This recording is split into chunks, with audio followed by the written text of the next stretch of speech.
What rough beast its hour come round at last, slouches towards Bethlehem to be born?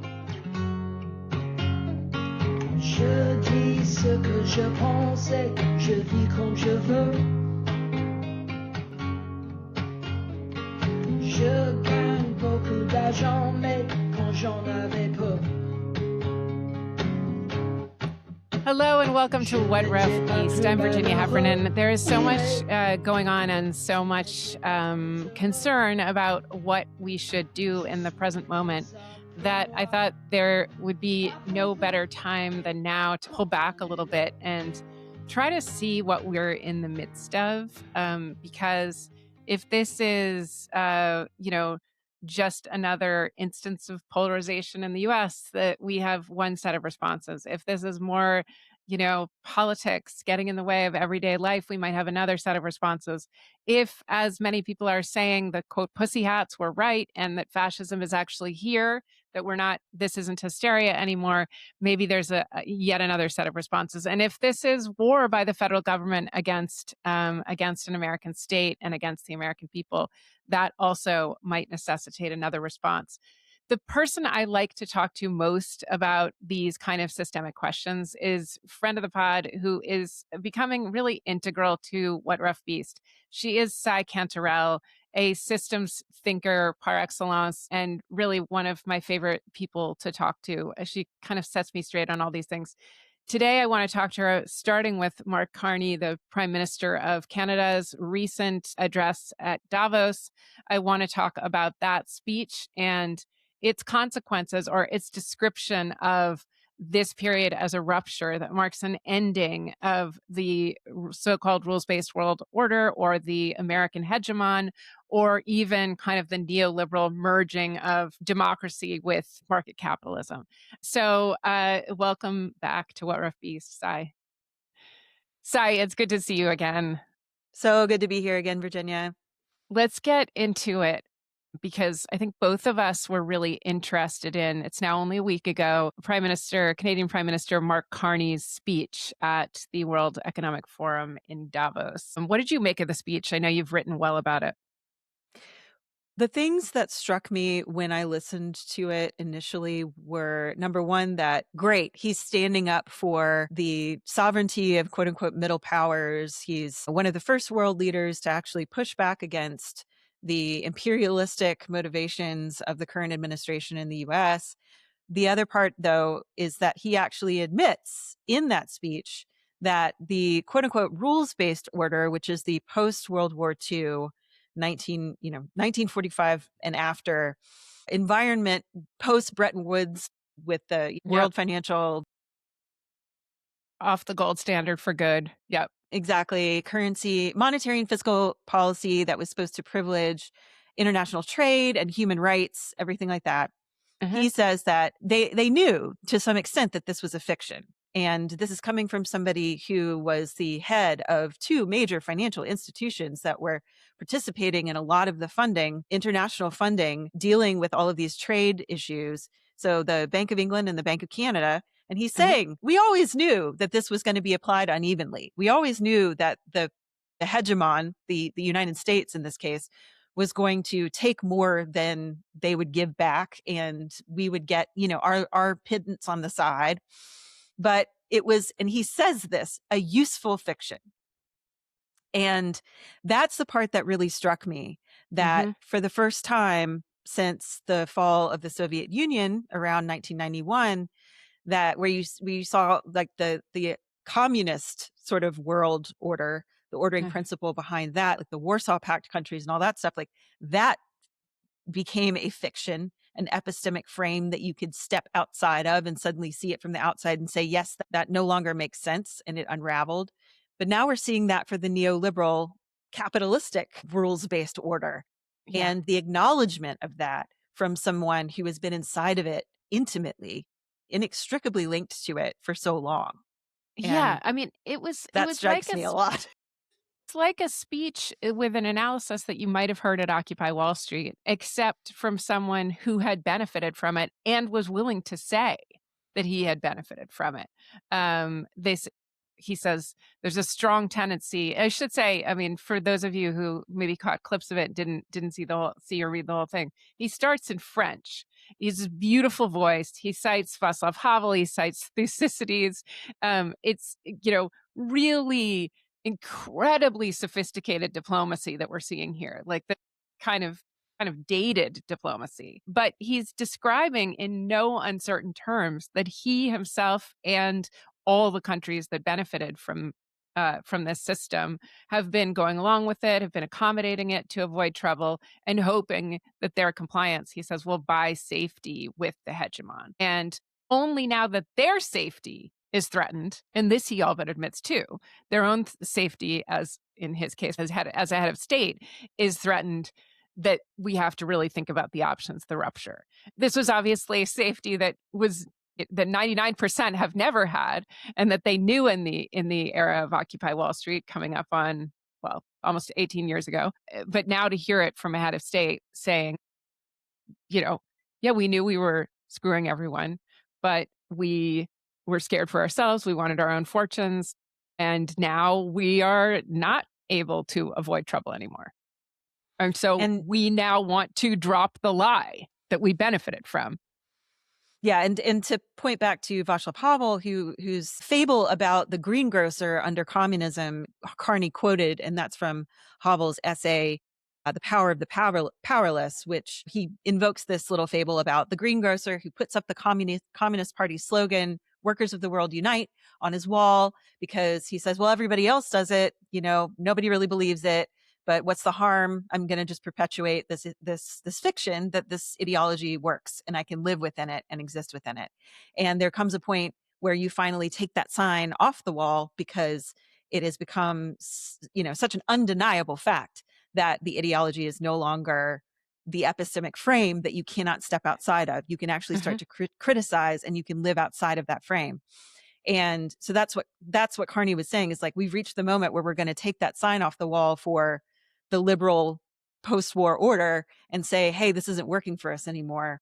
It's fascinating, the dovetail between the historic dissolution and just disappearance of the communist bloc and what we are almost seeing now with the friction and the fractiousness of NATO, the NATO alliance. All of those post-war financial institutions have sort of frayed and disappeared, like it's I don't know what will come of this, but this feels like, it felt like he got up there and gave a eulogy for yes, it did. neoliberal capitalism. That's it. And I mean, just hearing it in his confident voice, like he might as well, I'm sure he's shaken hands with Jamie Dimon before. He might as well, he just is act Davos, right? It's not like they smuggled in some rebel person like they periodically try to do to give us some kind of firebrand talk. It sounded like he would stand up and say something that was meant to stabilize the markets, or like moderately say something against tariffs, or be conciliatory. And for him to say this in this way, that I've been hearing two actors, one, I guess, a rhetorician of some kind, analyze this speech as this kind of masterful piece of rhetoric. It really is worth reading over or listening to the whole thing to see what it took for him, or just how we may really remember this as some kind of signal turning point. And I've also seen lefties complain that it shouldn't take this kind of patriarch to stand up and do this, and they were all just looking for yet another white guy to lead us into some new ideological direction. But I don't think that's exactly what went on in the speech. He really is talking about a rupture and a crack and a Socratic kind of dismantling. He's not putting anything else in its place. He's not like, may I propose the Bank of England and Canada as your new overlords. He just, he uses this language of things are cracking, they're rupturing, they're falling apart. And, we're closer to the moments of, I know you and I, you've turned me on to this excellent BBC documentary about the downfall of the Soviet Union. And we're in the very early days of of Gorbachev tentatively proposing perestroika. So this is not some kind of like final brick he's throwing, but it's a speech that says this can't last like it is. Right. And there's so many different levels at which you could read it. And to me, that was sort of like the door opening onto it. It immediately was reminiscent of the writer Omar El-Akkad's Mhm. comment in his book, One Day Everyone Will Always Have Been Against This, in Mhm. regards to Palestine and in regards to the sort of rapaciousness of the colonialism, the neo-colonialism that we're starting to see again, and Right. the disregard for human Venezuela, rights. Gaza. Yep. Yeah. And, one of the things that he says is there is this hollowness at the core of liberal, neoliberal capitalism, Mhm. and that it is for every generation to come to terms with that hollowness and the despair that it engenders when you Yeah, finally realize that there isn't any great principle that's holding all of this together. that's right. And it really Yeah. is just about people's ability to make a profit or to consolidate their own power, and that the neoliberal order is, by and large, and we can kind of argue about whether it was always this way or whether it was the emergent properties within the systemic rules that were set up that made it this way, but that it is fundamentally about reinforcing the existing status quo power structure. Yeah, so much I want to ask you about that, but I have a question that might kick us off in understanding exactly what the subject is here. So to go back to Havel's story of the shopkeeper taking the sign down. The sign says "Workers of the World Unite," and he puts it up to signal that he's compliant and that he is still Comrade Lenin is still top of mind for him. And then he takes it down because he has known all along that it's a lie and he's ready to take it down. A couple things about Workers of the World Unite. One is it's not a lie, right? Because it's not a description of the world. It's just a meme that conveys a certain kind of enthusiasm. But what I wonder is, what is the sign? If you were going to try to think of a comparable meme to Workers of the World Unite that is on all our walls at all times in our neoliberal world order, what is it? What is that You can have ideological? it too. Ah, ah, yeah. Wow. I mean, did you just come up with that off the top of your Yeah. head? Yeah. I mean, that's fantastic. I mean, in fact, I just looked around my walls and I think I have at least two posters that basically say that in my living room, right? That that you mean that these aspirations are the commercial aspirations, consumerist and financial aspirations that we And have. freedom and equity, right? Yes. Yes. Yeah. Yeah. You can be anything, right? It's a version of Yes. you can be anything, but it's also you can have anything. Right. That I'm now quietly coming to terms with whether I'm ready to believe that that is completely a lie. Speaking of, if we're talking about post-war world rules-based order, um, the one thing I always think about is, have you seen all of 7 Up or even just the first episode of 7 Up? The Oh gosh, series, I the Michael have seen Apted it, but it series. was so long ago. Right. Okay. So I think they are in their 70s now, and I can never remember Mhm. exactly the year it started. They're 7 years old, and there's a lot of talk about what is the future of England going to be. I mean, it's after the war, and that's why they're studying people. They're studying people of the upper class because they're going to run banks, and they're studying people of lower class because they're going to work in factories, and it's almost all boys. And so they're wondering, what's England's future going to look like? And there's a lot of ideas that their individual lives are about England. And as they grow up, England fails to hold on to the best of them. They come to the US because they're offered much more money to do research. And it's seen as this kind of great failure on the part of England to kind of hold on to this talent. But it makes you sort of see like what this project is. Some of them are even still very much talking about empire. Like one of them wants to be a missionary in Uganda. And what I wonder is like, what was the American project at the time? Because it comes across in the early episodes of 7 Up that America is doing something right. that America is cultivating talent. And in particular, there's this like farm boy that can't seem to like get a career off the ground there. And he's invited to the University of Wisconsin, where he becomes a great success. And that you just think, right, America's where the juice is, and England is still stuck in these like class ruts. And in America, you can be anything. You can have it all. And so was that ever true? I mean, because we have to think about the rules-based sort of American hegemon after the war as in contrast to other things that were not. It was not like there was a perfect utopia in the Soviet Union or you know, even on the kibbutzes or somewhere that you could point to. I mean, it was a response to Europe's fall. I guess this goes to the question of, was you can have it too, you can be anything, you can have it too. Was that just always some deception perpetrated either systemically or by a knot of robber barons? What do you think? I would say it was. Absolutely.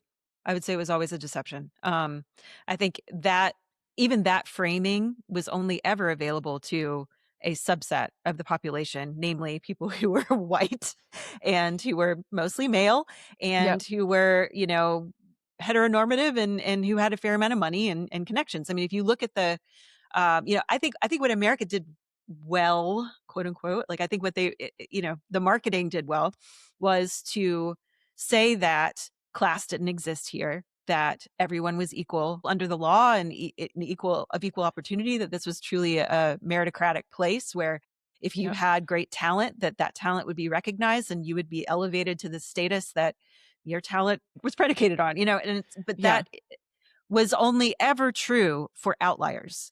And I think the issue was that the outliers became the marketing case studies. And then we got this sort of gospel, this dogma of what, you know, was possible based on these outliers. And for the other folks who were sort of more focused on the average American dream of like, you know, white picket fence, 2.5 kids, golden retriever, station wagon, and 3-bedroom house, like that dream has even become more and more and more unreachable. Then you get this whole deviation between like what is even available to the majority of the population as a quote little life, and these heroic stories of like what, you know, you too can be a billionaire. You're just a temporarily embarrassed billionaire. Yes, like right, so you should worry about estate taxes and like, you know, carried interest rates. And like that's the big sort of lie of, I think, like our larger cultural arc is that the problems of the extremely wealthy are consonant with and the same as the problems of the depressed white working class. Like that has never been the case. You know, this may sound like it's far afield, and maybe we'll end up cutting it. But one thing I remain fixated on, first of all, is the Epstein files, since, as we know, this is distraction from distraction by distraction, that, you know, administration has completely lied about releasing those files, and that this, you know, is some kind of sort of Damocles hanging over someone. Not to get too deep into that, but I want to make a connection, see if I can do it, between the Epstein files and the systemic child sexual abuse coupled with neoliberal aspiration, and point you to the incredible case of Horatio Alger, the turn of the century novelist. I think about this all the time, right? Horatio Alger is shorthand in America for someone who kind of goes from rags to riches. In fact, I think Rags to Riches is the name of one of the novels. There are many novels. They're all about boys. We have one called Ben the Luggage Boy, who would always offer to, you know, carry someone's bags for them. And then one day, you know, a kind of rich benefactor slips him $100 or whatever it is to start a little business. And then he rises up the ranks. You know, with too little fanfare or too little attention, as far as I can tell, Horatio Alger was revealed to be just a chronic, violent, cruel sexual abuser of boys for his, you know, his entire career as a writer. And once you know that, you can reread the books again, the books that are supposed to be the very fable of American class advancement, of exploitation of a little boy by a very rich man who's essentially kind of indenturing him and calling this a class rise. And the fact that Epstein, he made promises to these girls that they would have modeling careers, that they would have a career in the arts. They didn't come to him for no reason, right? He was even going, I think Virginia Giuffre was going to get advanced massage training or whatever at the end of their time together. He had continued to make promises that they would make it in the world. And he started out with working or lower class or essentially unhoused runaways so that he could then sell them this story of class advancement. You can have it too. Buy them a Chanel bag, tell them they're going to get a great career. So the idea that class advancement in some ways is predicated on this extractive child sexual abuse, pedophilic model of a relationship of the rich to the poor is, to me, amazing. That even in the fables that we use to inspire ourselves, and I still see in the New York Times all the time, it was a Horatio Alger story. That's how we get this post-war idea of American, like, astonishing merit-based class advancement comes from. And that's the same fable that we sold to the global South, right? That is what the rules-based order is predicated on. And this is what sociologist Emanuel Wallerstein, this is what his work was also sort of exposing, is this core periphery relationship to the well, really, I mean, it goes back further than that, but it's, the hegemon, the core state, establishes an unequal relationship to peripheral states to extract their resources in exchange for some people in those peripheral states getting some benefits to rise to the level of a person in a core state, right? Yeah. It's like, so Venezuela is a perfect example of, even prior to Chavez, we went, the oil companies went in there and we took over the infrastructure, and some people in Venezuela made a lot of money on that, but most people did not. And so that is how these relationships are organized. That is the organizing principle of the relationship. It has never been a multilateral, like, relationships among equal sovereigns. Yes. And I mean, just to make this more immediate, because I know, we've both been talking to people about Minneapolis, about the responses, about what the DAs in various cities are going to do, what our legislators are going to do, if anything. Just to make this very immediate, I don't know that we've ever talked about H Mart Gate. No, H Mart Gate? Okay. Well, yeah, I'm sure you know what it is. It was, it seized imaginations on social media for a few weeks, and it seems like a small thing. I don't know if you know where I'm going with this, but the kind of mysterious, during the real rage anti-woke fad that drove a lot of completely deceived people to vote for Donald Trump, some interest in dividing Black Americans from Asian Americans, that some of them, as you say in your account of Venezuela, or you could say with the Raj in India, some of them were like, we have the model minorities, that they're like close to whiteness, they intermarry, and then they're the bad proximity to power. Exactly. There's intermarriage, and they are doing it the right way, and they're the other bad people that are like seen as more Southern, as darker, as less civilized, who are doing it the wrong way. And this came down to the crux. You may probably remember this lawsuit at Harvard about DEI, essentially, where the Asian students in the equation, or whoever was backing the Asian students, were making the case that they got in on merit, and that they got high test scores, but counting too much the interviews or humanities based work that maybe Black students were excelling more at, or were able to, and considering the race of the applicant, was hurting Asian students, was actually a punishment to Asian students, sort of a way of turning DEI practices into themselves a form of prejudice anyway, which everybody seemed to have bought into. Okay. So knowing that DEI collapsed a little bit because they had singled out certain minorities to be the good ones that need protection. This happened also, and hyper anxiety about anti-Semitism started happening around the same period on campus, which was used to sanction Muslim students. Okay. So what happens with H Mart Gate is just a long conversation about whether Asian sort of activists were right or wrong to kind of side with whiteness in the struggle around DEI, or the most recent iteration of the civil rights struggle. And if ultimately they said they started studying how Black women and Black Lives Matter had addressed the kind of global struggle, or the struggle of the would-be global South, or of the colonized peoples, and that they wish they had and now were strongly throwing in with Black activists.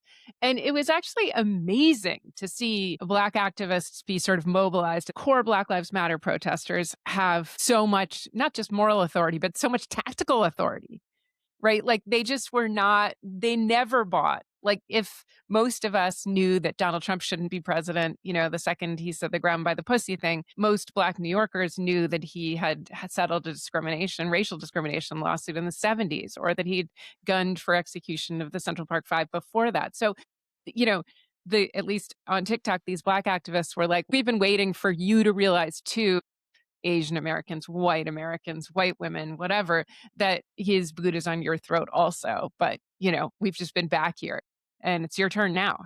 But I think that is exactly this tiered level, maybe the most recent group, Asian Americans, to be raised on. It's the American dream. Get proximity to power, get proximity to whiteness, keep your mouth shut, do this thing, don't speak your original language, fit in. And you might get a Chanel bag at the other end of it. And I think it's exactly what you're saying. And then for them to realize, same as Mark Carney, same as, and really take a stand that, no one fits this mold, essentially. Yeah, it doesn't work for anyone. And I think the voice that says, hey, I've been here all along, I've been struggling all along, I've been dying all along for you to finally realize this, is the voice of Cassandra, right? Yes. Yeah. Because of being cursed to tell the truth that no one would believe, up to and in including the point at which society falls. And I think that is, there's so many groups, Native Americans, Black Americans, women, yes, Asian Americans, because think of how we treated the Chinese when they came to basically build the infrastructure of our current and then during society. the pandemic, and then during Japanese the Americans and internment. right. Muslims after, it is every single group has suffered as a result of this quote unquote rules-based order. Even the idea that if there's in fact an immigration crisis, right? Mm-hmm. Who created it? We did. Yeah. We have systematically gone through and basically created the Southern Cone dictatorships that have displaced all of these millions of people. So, this is, again, I go back to, I'm pulling a really old memory out of the back of my head, but a long time ago, I remember watching a interview with a gastroenterologist for cows. He was talking about how, of course, we've got Horatio Alger, we have gastroenterology for cows. This is how we go. Bovine gastroenterologist who was talking about the reason why we see so much contamination in the U.S. meat supply is because of how we actually raise and slaughter cows. And that if cows were allowed to live and eat what cows were biologically meant to live and eat, then we wouldn't have a lot of the problems within the beef industry. The problem was that we needed to, scale it up, give cheap beef to everybody, make a lot more money, consolidate all these businesses. And then when the cows started getting sick, now what we need to do is feed them all antibiotics. Well, what does that do? Well, that creates another problem where we now start getting antibiotic resistant bacteria, not only in cows, but then jumping over to humans. And so this is how these large systemic problems start to propagate and start to jump between different systems and to actually cross-pollinate problems that are then that much harder to solve, especially if you keep feeding the base problem, which is how do we give everybody $1 a pound beef? Right. So we get the same kind of thing happening right now with the idea of like equity and democracy and whose story matters and whose voice counts. And so we've sort of seesawed between like this overcorrecting. We could argue that maybe we did do some overcorrection for things like social justice movements. And like I was a part of Occupy. Like I remember that whole thing very concretely, but I also remember like we didn't come out of that with any concrete requests. We didn't actually move to make the change in the social and monetary systems that we would need to make, because it would also cause a lot of discomfort.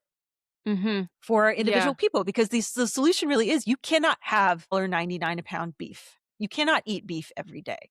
You cannot just go to McDonald's every time you want. You can, and so it becomes this like bargaining with the lifestyle that we have been told that we can have too, and the cost of that lifestyle and the continuing complexity of the problems that lifestyle creates.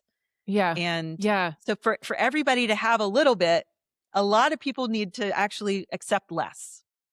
So Occupy, I mean, I'm not a great historian of it, but I know that David Graeber, who's sometimes credited with coining the "We Are the 99%" and also started at the WTO protests in the Pacific Northwest that preceded Occupy, does push back on the idea that it didn't accomplish anything. But it's true that petitioning the Fed, the World Bank, the currency markets is probably not going to amount to much. And the Occupy protesters got themselves parodied. Like, the idea that these movements create giant heroes that then control the paradigm going forward is just not true. Like, they're just very, very few George Washingtons. I actually had to have this explained to me with whistleblowers, where I think I was on Twitter and said, why is there so little interest in being Jeffrey Wigand, Aaron Brockovich, and so on? This is like this heroic American tradition, Serpico, like movies I'd seen. And someone said, Edward Snowden. And someone said, do you know where the lives of whistleblowers go? Like, have you seen Aaron Brockovich on infomercials? Like, this doesn't end well, and nobody likes a whistleblower. So the other Cassandra problem, right? And Occupy was Cassandra, and the Pussy Hats were Cassandra. But you've seen recently people saying the Pussy Hats were right. And for whatever reason, whether you thought a rapist should not be the president of the United States, like, just, it's simple in front of my eyes. I'm just thinking, do I want a rapist to be president or not? That's where it goes for me. Maybe it's just moronic, but I've decided that someone who rapes people should also not be running a country. I don't want him near my house. I don't want him near my children. I don't want him near my country. Okay. How? Because you so well describe a system, and it feels somewhat hopeless, because if something like, we're never going to give up burgers for $1 a pound or whatever it is, we're never going to give up Big Macs, and people will always rush in to fill with their greed and narcissism any opportunity to take more money from us and to feed us like sickened food back. But I've heard you also refer to glitches, that systems glitch in certain ways. And I want to ask you how we could be the glitch, if not the Cassandra, but the glitch that sort of, and or I do want to clarify. Yeah, please. Yeah. I do want to clarify that I am not at all hopeless. But I do take hope as what Rebecca Solnit kind of defines as hope in her book, Hope in the Dark, which is a great book, where it is about understanding the complexities and seeing the future not as hopeless, but as impenetrable. And she uses the word dark, not to mean doomed, but to mean that we can't see it, because we can't see all ends. That's the lesson of complex systems for me. That's the ultimate lesson. And it's coming from my entire history of working with them, whether this is infrastructure or aviation or asset maintenance, which sounds really boring, but until you realize that, like, every day that the world is not engulfed in flames is a day that some unknown maintenance tech out there saw a problem and just fixed it. Yeah. And they're not doing that because they get paid really well. They're doing it because they want to keep things going. Cassandra's problem is Cassandra is calling out the problems of the existing order, the problems of the status quo. And she's asking the king to change it. Why would you do that? Right. I have the same problem with continuing to lobby Congress to make huge sweeping changes. That's it. Or to get themselves fired over the fact that we are now existing in fascism. It's not going to happen. Yeah. So it's like Cassandra is great for pinpointing the issues, but at some point you have to look at where the openings are and take advantage of those openings yourself. And that's whether that's one person or 12 people or 1 million people or 340 million people. That is up to us at the end of the day.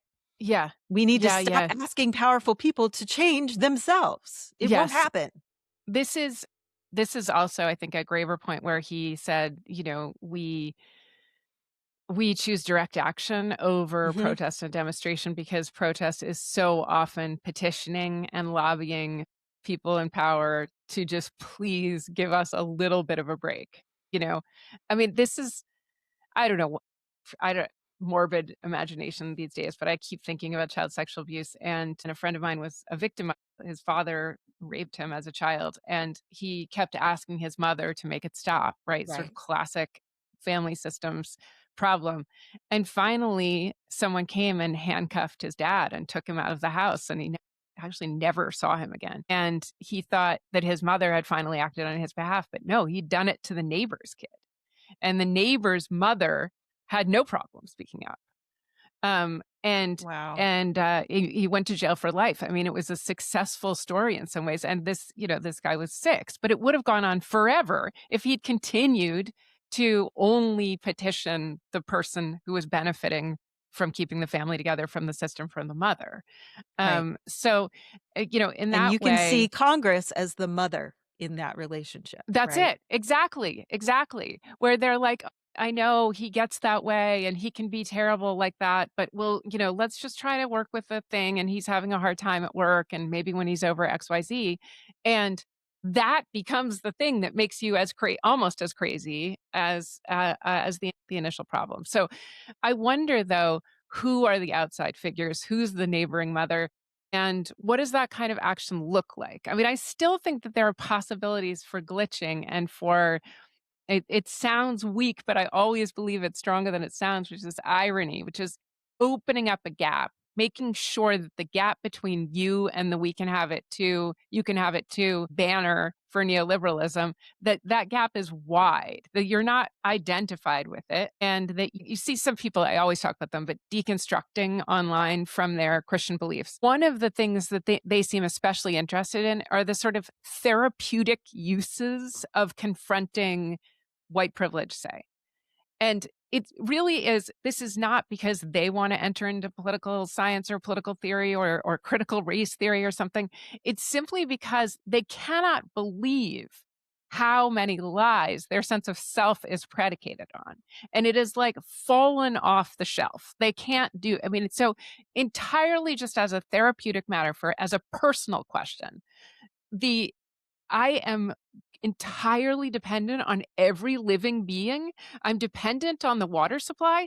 I am dependent on, one thing that Black activists say is white people need Black people don't need white people, right? I can't live without the caregiver for my mother, for the person that cleans the house, these people that work for the city, that will fix the roads. I can't live without other taxpayers. I could never do this alone. And something will trip that and make them realize that, they need clean water and clean water needs federal workers or whatever it is. And it begins this building up of acknowledging the kind of primordial debt that we all owe each other. I think that can be the signature act of one of the signature acts of recognizing that you can have it too is a fiction.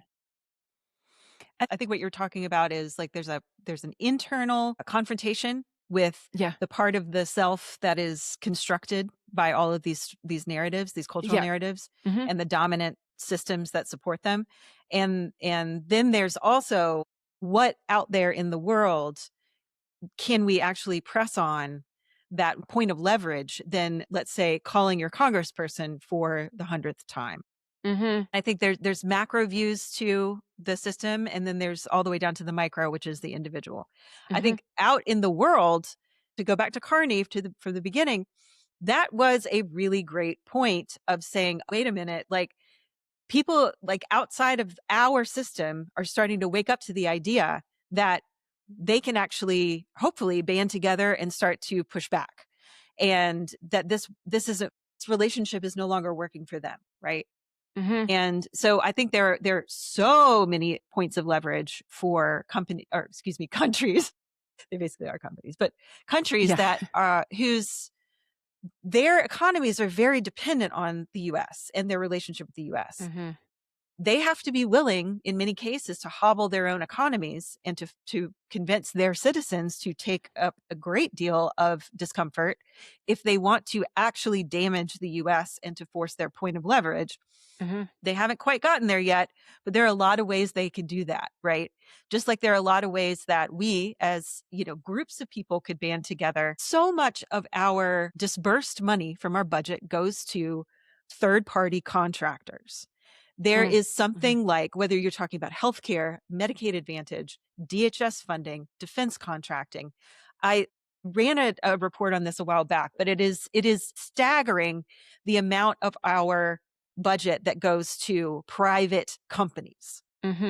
Yes, those companies do have CEOs that are not going to budge 1 inch when it comes to changing their policies. But for the most part, they are still millions of individual, average, everyday people who go to those companies every day and implement these policies. And those companies, in many cases, are also publicly traded. That means that shareholder doctrine or whatever, there's an actual phrase for this. But if they have a fiscal obligation to their shareholders, and that actually comes above any other obligation that they have, including the human race, what's the best way to get them to change their mind? You mean whistleblowing and getting shareholders Make to their share price go down. Go down. Yeah. Whether that's slow rolling implementation of new policies and products, whether that's active sabotage from within the company. I'm not advocating for that. This isn't advice. Like whether that's Definitely mass resignations. Yeah. Whatever that looks like for you. You can even advocate within the company. There yesterday or the day before, Amazon announced 16,000 corporate layoffs. Additional, right? And that completed their 30,000 layoffs that they had projected for at the beginning of last year, I think. Was the first 14,000 also corporate? Yes. Jobs? Okay.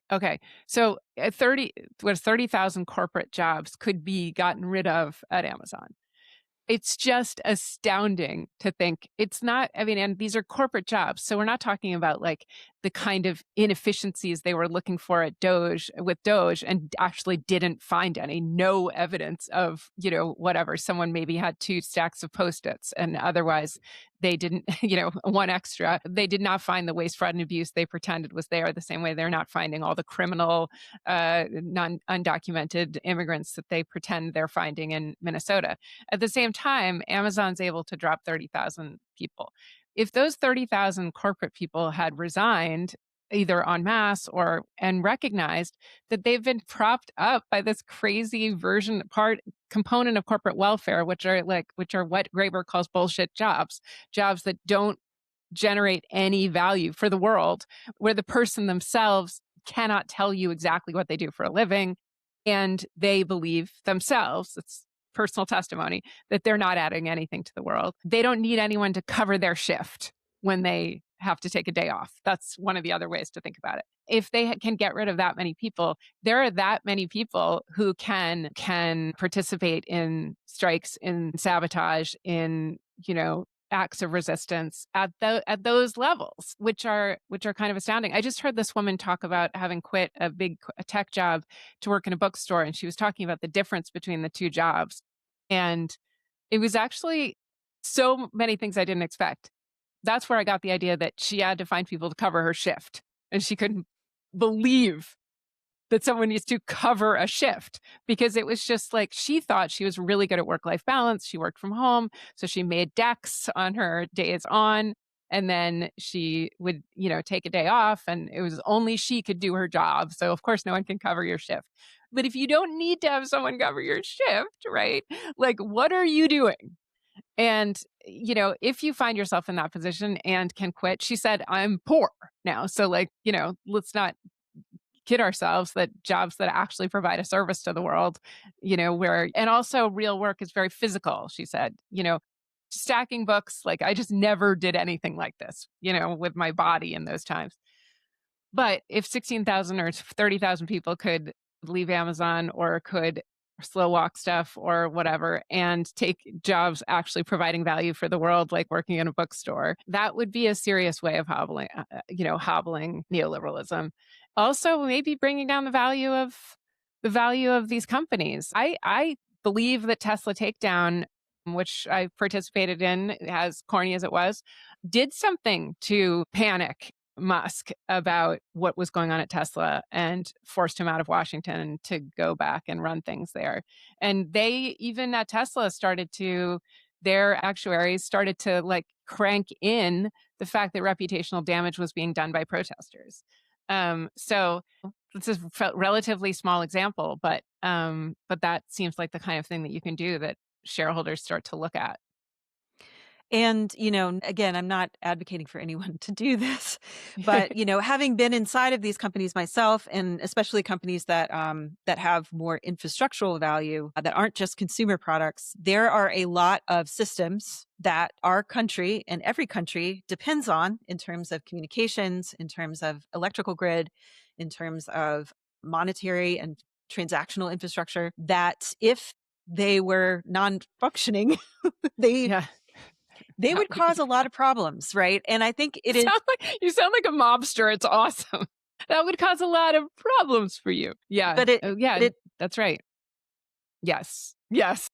I think it is an insane hubris that a lot of people are so out of touch with actually what it takes to keep things running on a physical level. Even though we have so much digital infrastructure, that is all still dependent on physical infrastructure. Yeah. And just because all of these companies are trying to privatize all of that, and just because they're trying to offload a lot of the cost onto the consumer, they're still right now plugged into a ton of public infrastructure, and they're still dependent on that physical infrastructure. And what's running a lot of that physical infrastructure is individual engineers' code.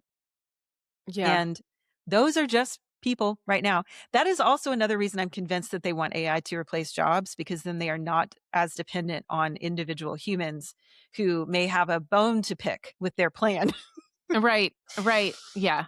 This all said, yeah. I mean, shit you not that if every level 3 maintenance tech tomorrow in America walked off the job for a week, we wouldn't have a grid. Yeah. We wouldn't have a grid. Is one thing that comes to mind is there was a group of people, I think Mark Cuban was willing to pay them for a while, of federal workers who were fired from, and quite good coders. Now, most excellent engineers go to work for in the private sector, but some of them still like to work for the US of A. This group, I can't remember their name, had been all summarily fired when Musk didn't know what he was doing. And Cuban said there's no one else they can hire back. So anyway, formed a little group of them. There could be groups of people. They talked about a day of freedom or whatever they called the general strike in Minnesota. People are thinking in labor language again, and they're thinking in terms of, I think, little renegade knots of people. And you're way more in touch with where that could happen, where those pressure points are, than I am. But between people you see that are on the left that are going to gun ranges and getting guns, and the Christians who are deconstructing and who are undermining their churches, it looks like something that is falling apart. And it looks like there are people, right? Yeah. It is falling apart. There's, I talked about this in a video that I posted maybe back in October, I want to say. And it was about, are we about to have what's called a mixed transition of the US economy? And in complexity language, a mixed transition is where you have a sudden flip between one state and another that is irreversible. And they're very hard to predict. The example is a rubber band stretching. And you can stretch a rubber band and stretch a rubber band, stretch a rubber band. It's actually very hard to predict when it will actually snap. And so, but once it does, you can't flip it back. You can't make it whole again. And so that's an example of a mixed transition. And the problem is that we still have this, right? It hasn't happened yet, but there are all of these stress indicators that the deep financial system, the deep system that we depend on, is actually under so much strain that we could see something like a mixed transition. If that happens, lobbying your senator for something is just going to seem like that'll be the day, right? That we get to do that again. Yeah, right. I guess two things before we wrap this up. One is you've had such an interesting career, and I think it's a career that really fits you for purpose of this present moment. And that's why I think your work has been so useful to so many people for understanding where we are right now. Can you just tell our listeners about how you came to this career as an independent journalist? Because I know you as an independent journalist and also as a perfumer. We won't even go into that, but you've had this incredible career also under the name's Holiday Salts. Can I say that? Your perfumer name, your name gave TED Talks, but also you've done this corporate work. Also, you understand engineering. Give us the quick summary just so that everyone understands what kind of cognition and background and experience you bring to this. It's hard for me to even give a quick summary because essentially like what I've always done is just go to where I'm interested. And I'm always interested in complex problems that have some tie to the physical. And that's just been true for me. I think that's frankly my autism speaking. It's like I just live through my special interest. Yeah, right. And I've always been really interested in, number one, digital and technology sort of infrastructure. I started coding when I was really young. My grandfather, for whatever reason, was very into computers. And so we had an Amiga, which is like a PC clone that, it was actually like, so I learned to, in part, draw on the same software that Andy Warhol was using in the 80s, So it's like, it was cool. There for me from the very beginning. And that's what they say about kids who get into tech later in life is, and you had this too, where if you have exposure to it early, then you're more likely to be comfortable with it and you're more likely to think, yeah, I can do that. Right. And that's a lot of the difference in what the people who end up in tech careers is because you get a computer for your birthday instead of getting a Barbie doll, Yeah. And I don't think this is an age thing necessarily, because I remember in the earliest days of YouTube, some of the biggest players on it, and in early days of the internet, were people who'd been trained in like radar or sonar. And when they saw this, they were like, oh, where have you been all my life? Right. I knew this was there. And I do think that there's some kind of like tech exposure that happens at a vulnerable time. And then you just think like that's where a large amount of the world lives. So go on. Did you know if you trained as a coder, or if you're self-taught? I taught myself, right? So that was before there was any kind of, we got some basic training when I was in school on things like, QBasic and Logic. And then I taught myself HTML, CSS, JavaScript when that was still really nascent. Like, so we're talking mid 90s, I guess. And I just but I was always like an arty kid. And so I ended up in art school. And from there kind of like had a roundabout way to getting into media studies and ended up at the New School, and then ended up in this very odd little think tank called Institute for the Future of the Book, which was run by Bob Stein, who was in Atari with Adam Kay really early and also started the Criterion Collection. And so that kind of exposed me to this wider array of thinkers. So I worked with Steve Vaidyanathan. I worked with Mackenzie Wark, Larry Lessig, on various projects there. And so that kind of like just put me into this world of wanting to like, I want to go where there are these very interesting, strange stories about this sort of new horizon. And I want to be there when it happens. I don't want to be coming in after the fact and trying to figure out what happened here. I want to experience this as it's happening. And so we lost our funding in 2008. And that crash actually inspired me I was like, if I have to go into the private sector because there's nowhere else I can get a job, where do I want to go to try to find experiences that are going to be something that'll help me understand the world in some deeper way? And I was also really inspired by the Enron disaster from when I was, that happened when I was much younger, but I'd always been obsessed by that. So I was like, what is a company I can go work for that is failing? Because Das Boot, the movie about the boat that falls apart, you finally understand how a ship works when it is falling apart. And I was like, I want to go and work for a company that is just as big and important, but that is falling apart, because I need to understand what this feels like from the inside. I don't know why. Whatever. And so I went to work for G. I love it so much. Right. And I swear that I actually really liked that job. I'm going to be honest. Like, I really did. I liked it. Yeah. I worked in 3 different business units. I worked there during the time where they were trying to become a tech company. That was such an interesting, weird time. And what were they trying to do? Hardware and software. Yeah. Okay. We had this is why, separate conversation, but why I know that Jeff Bezos's new startup, Prometheus, is going to be a failure, because GE tried to do the exact same thing, and he's going to run into the exact same problems, and LLMs are not going to solve it anyway. But so they pumped multiple billions of dollars into this business unit, GE Digital, and we were supposed to, be revolutionizing everything and doing all of these, this was the Google Glass era. So everybody was going to, maintenance techs were going to be a thing of the past because you could just slap a pair of Google Glass on somebody and they would be able to fix a jet engine. All right. Remotely. You're right. Anyway, there's so many stories I have. But suffice to say, that did not work out and everything broke apart. And they ended up laying off everybody that I worked with right at around COVID, actually, was when that happened. And so they started closing all of these hubs and whatever. So this is all to say that, like, for a long period, I've worked in things that were both theoretical and then very applied, and that most of the time had to do with complex systems. I would say that media studies is the thing that got me into complex systems.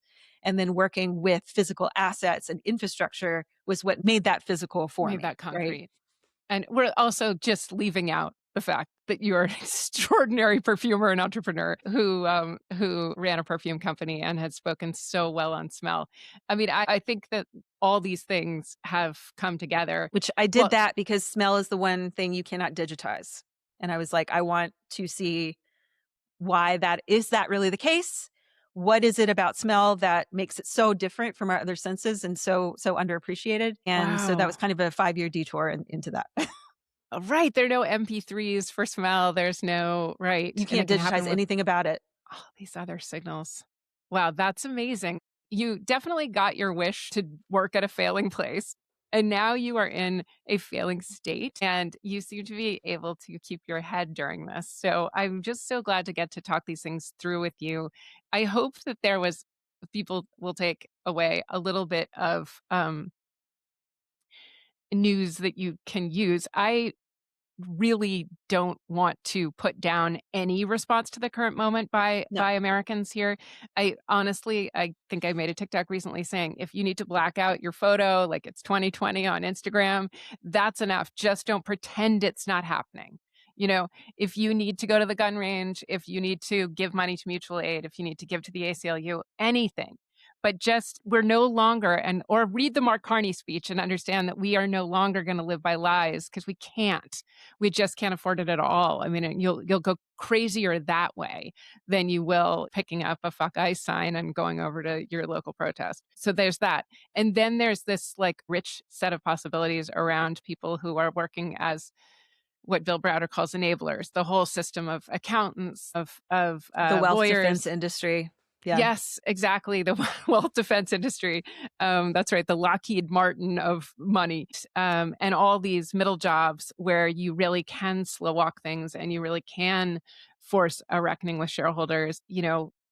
These are real possible actions that every person can take. It's just the continuing to pretend it's not happening, which we've now done for a really long time. People have done for a really long time in the US. It's a defense mechanism.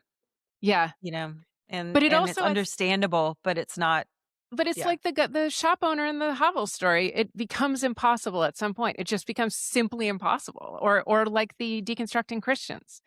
One point you hear someone say you need to go home and hit your kids, and you just think, I'm not going to go hit my kids. So I now need to rethink everything I learned about Christianity. Right. And different people that moment at different points. At different times. And for some people, it will be too late. Yeah. That's true too. So thank you always, as always, for talking, and we'll do this again very soon. That's it for today's show. This episode is dedicated to the people of Minneapolis for their courage, their resilience, and their care for each other. You're a model for the rest of us. This episode of What Rough Beast was produced by Richard Stanislaw and Brianna Snyder. I, Virginia Heffernan, and Cy Cantarell bring you the show, and John Jeremiah Sullivan recorded our theme song, Je dis ce que je pense et je vis comme je veux, which was originally recorded and written by the French pop star Antoine. I'm Virginia Heffernan on behalf of Cy Cantarell and the What Rough Beast team. Thank you so much for listening, and we'll see you next time on What Rough Beast.